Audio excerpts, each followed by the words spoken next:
Germany never really lost a fight, mostly because things like the starlight scope, or starlight scope basically, LS starlight scope or something like that, Lucifer star light scope.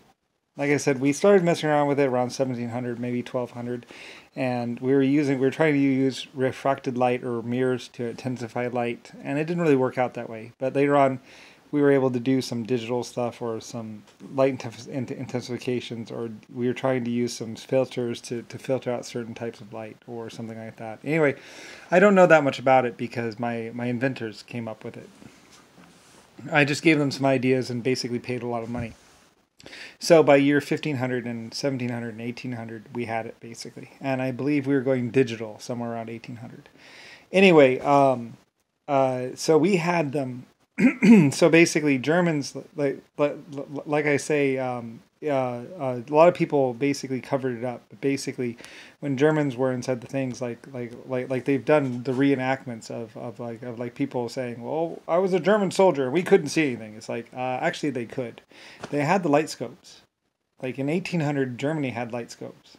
We paid a lot of money. I paid probably about $15,000. What one would cost in 1960, basically, pretty much. Or I paid a lot of money, like $8,000 or $6,000. I paid a lot of money, basically, 3,500 at least, gold or silver. A lot of money basically went into pretty much the light intensification because I was like, I want to see if they could do it. I want to be able to see. I want my soldiers to be able to see in the dark. So they're like, okay. So my researchers, basically I was the richest person ever, pretty much. I just bought Germany, so I was like, okay, I task you to go do light intensification. So that's literally the way it was. I purchased Germany. We went around to every house. So basically, I would take groups of people from the population, and then they would basically go to work on one of my projects. One of those projects was the light intensification, starlight scope. Anyway, like I said, a lot of people thought of Auschwitz as basically, or the work camps as basically bad places, and those people weren't really in the work camps. Like I say, the people that were in the work camps that were my people would know them as basically a place of safety. Like I said, I used to have companies out in the world, but people kept sneaking in, people kept breaking into the laboratories to get the drugs, to get the equipment. So basically we started putting the equipment in the labs behind gates and fences and everything else and guards in what would be considered Auschwitz or one of these facilities. Gated, no one comes in, no one goes out. You live on the premises because sometimes the people are like, and then they would be taken and kidnapped, and then other people would be like, well, you work for us now. And then they would chain them to the floor. And then we would have to go pay a ransom or go pay someone to find out where they were. If I couldn't pay a ransom, I would be like, well, why don't you pay some people and find out if they know where they went? So my people would go around and be like, $100 to you. Do you know anything about who took the woman out of that building over there last night? And or like $5 to you, which is like the price of, a lot of money. I was able to pay a lot of money, and they'd be like, do you know anything about what's called? So sometimes those people would be like, and I'd be like, well, I'll offer them more money if they can find out where they went. So, and the people would be like, well, okay, it's just a rumor, but I've heard that so and so took them, and my people were like, okay, tell my people, and my people would pay the money, and then so my people were like, get on your knees, and so like I said, I was always willing to pay more money for more information. So a lot of times people would actually end up working for me as, I've already paid them a little bit, and then they've gone out and they've looked around because they know who to ask. It's like, well, pay someone and then find out who to ask. And so that's what they would do. So anyway, so we had the light intensification. Like I said, we didn't shoot first. We just, all my people.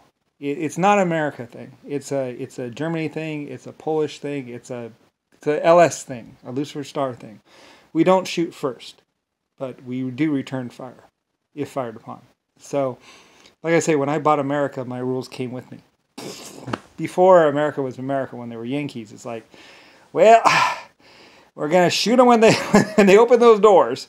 You know, that was probably what the United States was doing, what the Confederacy was doing. But when it became America, which is a respectable and honorable government and country, then we don't shoot first. We return fire, and we act the part.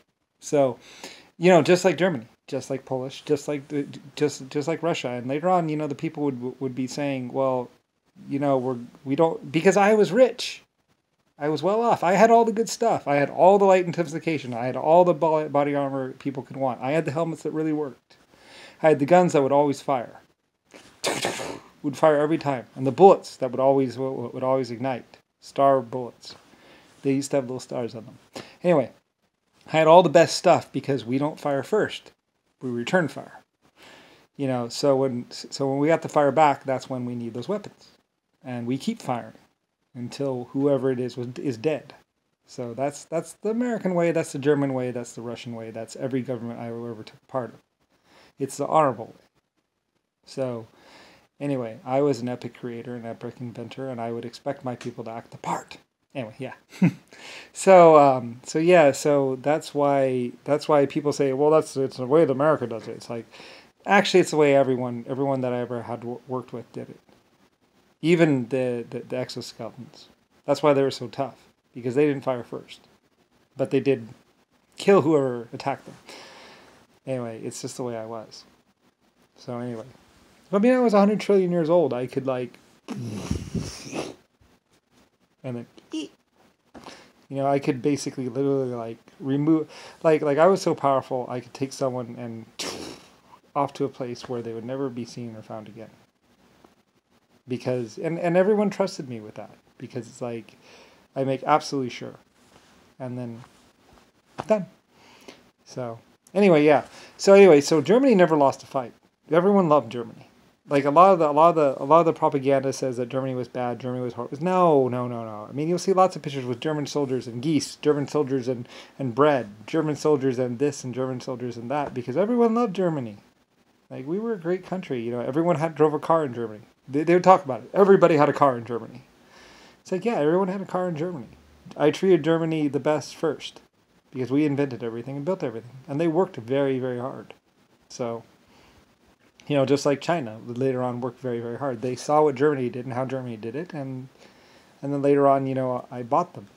I was like, okay, I need to buy you because I'm going to be killed in your country. I was in Vietnam, tied to a chair. So it's like, well, I need to buy your country. Or borrow it. Anyway, yeah. I mean, other people would borrow my military all the time, because it's like, well, we need it more than you do. It's like, okay, you better not be getting in trouble. We won't. Anyway, they would say things like that. So anyway, yeah. Anyway, that's why everyone's off, and most people would say, well, the Starlight Scope came out in 1960. It's like, no, that was when it was offered to the public. The military had it since 1800. So just, there were people that were real military and people that weren't. So a lot of people would say, oh, we were part of the military and we had the best gear. It's like, no, you were a civilian, and that's why you didn't know the Starlight Scope was already available since 1800. Otherwise, if you were real military, you would know that. But since you weren't, well, yes, you thought it came out in 1960.